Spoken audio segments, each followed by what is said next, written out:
Good morning class, welcome to my video. आज हम अपने इस वीडियो में चैप्टर को ख़त्म करने वाले हैं। हमारा जो चैप्टर चल रहा है खंड खाज और स्वास्थ्य रक्षा है, इसमें पार्ट 7 हम पढ़ रहे हैं, घरेलू विधियों से जल शुद्ध करना। प्रीवियस वीडियोस में हमने जो है कुछ टॉपिक्स को क्लियर किए थे। आज हम अपने इन आगे के टॉपिक्स को क्लियर करेंगे। फर्स्ट है इसमें जल का शुद्ध या दूषित होना। हम सब जानते हैं कि जल किन कारणों से दूषित हो रहा है, जो हम पहले भी पढ़ चुके हैं। ठीक है, तो जो हमारे वो कारण हैं वो सब अब किसी में इंक्लूड हो जाएंगे, जैसे स्नान करने के बाद साबुन व शैम्पू का जल, कीटनाशक पदार्थ, मलमूत्र, फिनाइल या नदी जो गंदे नाले हैं उनका नदियों में मिलना, जो पशु या कोई भी मनुष्य मर जाता है उसकी डेड बॉडी को उसमें फेंक देना पानी में या नदियों में, या फिर आप हमारे भी कुछ धार्मिक कार्यक्रम होते हैं जिसमें जो भी हमारा उसमें बाद में पदार्थ बचते हैं, कुछ भी सामान बचता है तो वो हम जो है जल में विसर्जित कर देते हैं। ये कुछ कारण हैं जिनके द्वारा जल जो है अशुद्ध या दूषित होता है। नेक्स्ट है दूषित जल का स्वास्थ्य पर क्या प्रभाव पड़ता है। इस समय कई तरीके की बीमारी होती हैं, कई तरीके के संक्रामक रोग हो जाते हैं, जिसमें कुछ मुख्य रोग होते हैं टाइफाइड, हैजा, पीलिया, पेचिश, अतिसार आदि। इससे क्या होता है, इससे हमारी जो डाइजेशन होता है ना, डाइजेस्टिव सिस्टम, वो सही से वर्क नहीं कर पाता और हमें कई तरीके की गंभीर और घातक बीमारियाँ हो जाती हैं। ठीक है, थर्ड हेडिंग है आपके अशुद्ध जल को शुद्ध करने की विभिन्न विधियाँ। ये मोस्ट इंपॉर्टेंट टॉपिक है, इसको आप जो है टिक कर लीजिएगा। अशुद्ध जल को शुद्ध करने के लिए सामान्य रूप से 3 प्रकार की विधियाँ अपनाई जाती हैं। फर्स्ट है भौतिक विधि, सेकंड है यांत्रिक विधि और थर्ड है रासायनिक विधि। अब इसमें फर्स्ट है आपके अशुद्ध जल को शुद्ध करनी भौतिक विधि कौन कौन सी है। सबसे फर्स्ट है अशुद्ध जल को उबालना। हम सब ने ही देखा होगा, जनरली घर में हम पानी को बॉईल करके पीते हैं। ठीक है, इसमें क्या करते हैं हम, इसमें जो पानी है उसको उच्च तापमान पर किसी बड़े से भगोने में जो है उबालते हैं और इसका जो उसके बाद जब हमारा जो पानी है जब वो उच्च तापमान पर उबलना शुरू हो जाता है, नहीं ठीक है, उसके बाद हम उसे ठंडा करते हैं। ठंडा करके क्या होता है, उसकी जो अशुद्धियाँ होती हैं वो जो है बर्तन की तली पर बैठ जाती हैं और शुद्ध जल ऊपर रह जाता है, और उसके बाद हम उसे एक सेपरेट बर्तन में करके और उसे हम यूज़ कर सकते हैं। ठीक है, तो ये होता है अशुद्ध जल को उबालना।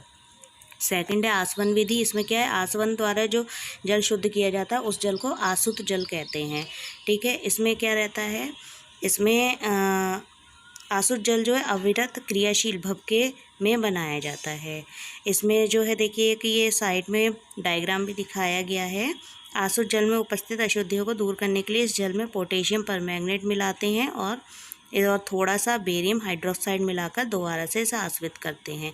आसवन विधि को भी सीमित मात्रा में जल को शुद्ध करने के लिए अपनाया जाता है, लेकिन व्यापक स्तर पर हम इस विधि को नहीं अपना सकते, यानी बड़े पैमाने पर अगर हमें जल शुद्ध करना है तब हम इसे नहीं यूज़ कर सकते। थर्ड है आपकी परावैंगनिक किरणों द्वारा, जो सूर्य की अल्ट्रावायलेट किरणें होती हैं उनके द्वारा भी जो है हम जल को शुद्ध कर सकते हैं। इसके लिए कुछ जो है इस विधि को अपनाने के लिए कुछ यंत्रों का प्रयोग करते हैं, तभी हम इसका यूज़ कर सकते हैं। नेक्स्ट विधि है आपके अशुद्ध जल को शुद्ध करने की यांत्रिक विधि। यांत्रिक विधि यानी कि हम किसी भी जो है यंत्र का यूज़ कर रहे हैं। ठीक है, इसमें जो है देखिए सबसे पहले है 4 घड़ों वाली घड़ोची विधि। ठीक है, इसे घड़ोची विधि कहते हैं। फिलहाल इसमें हेडिंग लिखी है कि 4 घड़ों द्वारा शुद्ध जल को छानना। इसमें आप देखिए डायग्राम में देख के समझिए, इसमें एक स्टैंड होता है जिसमें 4 घड़े रखे होते हैं। जो सबसे पहला वाला घड़ा ऊपर वाला घड़ा है उसमें अशुद्ध जल और फिटकरी होती है, सेकंड वाले में कोयला, थर्ड वाले में बालू और फोर्थ वाले में शुद्ध जल, यानी वो खाली होता है जिसमें शुद्ध जल फिल्टर होके आता है। ठीक है, और जो है इसमें कैटेगरी करके जो है फर्स्ट वाले में फिटकरी डालते हैं, सेकंड वाले में कोयला और थर्ड वाले में बालू भर देते हैं, और फिर जो सबसे फर्स्ट वाला है उसमें शुद्ध जल डाल दें, फिर वो फिल्टर हो के जो है हर स्टेप से गुजर के और लास्ट में जो फोर्थ वाला घड़ा है उसमें आपका शुद्ध जल इकट्ठा हो जाता है। ठीक है, इस विधि को 4 घड़ों की घड़ोची विधि भी कहते हैं। सेकंड आपका फ़िल्टर द्वारा छानना। आजकल आप लोग देख ही रहे हैं, हम लोगों के घरों में जो है मोस्टली फ़िल्टर्स लगे होते हैं, चाहे एक्वागार्ड हो चाहे एक्वाश्योर हो, कुछ भी हो। इसमें जो है जल का शोधन एक्वागार्ड या जीरो बी फिल्टर या पाश्चर निस्यंदक की सहायता से करते हैं। जीरो बी फिल्टर में आयोडीन चैम्बर द्वारा रोगाणु तथा कार्बन चैम्बर द्वारा अन्य शुद्धियाँ दूर की जाती हैं। ठीक है, और पाश्चर निस्यंदक में जल को पोर्सिलेन के बने निस्यंदकों में प्रवाहित किया जाता है। निस्यंदकों का इंग्लिश में कहते हैं फिल्टर्स। इन फिल्टरों की दीवारों में अत्यंत सूक्ष्म छिद्र होते हैं। इनमें प्रवाहित करने पर जल की उपस्थित अधिकांश अशुद्धियाँ एवं रोगाणु उनके भीतर प्रवेश नहीं कर पाती और जल शुद्ध हो जाता है। थर्ड है आपका अशुद्ध जल को शुद्ध करने की रासायनिक विधि। अब रसायन मतलब कुछ केमिकल्स, हम कुछ केमिकल्स का यूज़ करके भी अपने जो है जल को शुद्ध कर सकते हैं। फर्स्ट है अपक्षेपक रासायनिक पदार्थ। इसमें सबसे पहले हमारा फिटकरी ही आता है। ठीक है, हम क्या करते हैं, फिटकरी के द्वारा, आपने देखा था अभी कि घड़ोची विधि में हमने सबसे पहले वाले उसमें एक फिटकरी यूज़ की थी घड़े में। तो फिटकरी से क्रिया करके एल्युमिनियम हाइड्रोक्साइड का अपक्षेप बनता है और हमारा जल जो है वो शुद्ध हो जाता है। सेकंड है कीटाणुनाशक रासायनिक पदार्थ। कुछ हमारी कीटाणुनाशक रासायनिक पदार्थ होते हैं जो कुछ बैक्टीरियाज वगैरह को भी किल करती हैं, जिसमें फर्स्ट है लाल दवा, जिसका रासायनिक नाम है पोटेशियम परमैंगनेट। ज़्यादातर ये कुओं में डाली जाती है जिससे कुएँ का जल शुद्ध हो। सेकंड है ओजोन। जल को ओजोनीकरण द्वारा भी जीवाणु रहित बना सकते हैं। इसमें अशुद्ध जल को बुर्ज के ऊपर से धीरे धीरे से गिराते हैं और ओजोन गैस इसमें भेजी जाती है। जब ओजोन गैस भेजी जाती है जीवाणु नष्ट हो जाते हैं।